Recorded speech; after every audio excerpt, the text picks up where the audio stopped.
Welcome, in front of me is a NAVITEL T787 and today I'll show you how you can put this tablet into Fastboot mode.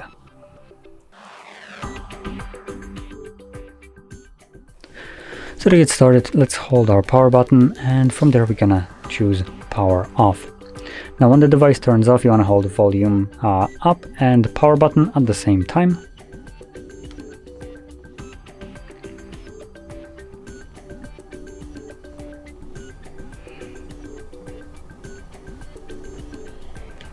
This will take us to boot mode. So from here, using volume up, you want to select the second option, Fastboot mode.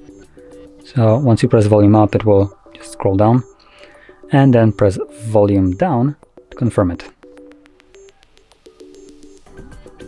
And there we go. We are now in Fastboot mode, as you can see right over here. So that is how you boot into this mode, and to leave it, all you need to do is just hold the power button till the device turns off. So you're looking for writing just to simply disappear from the screen. There we go. And as you can see, the device boots back up on its own. And as you can see, we are now back in Android. So if you found this very helpful, don't forget to hit like, subscribe, and thanks for watching.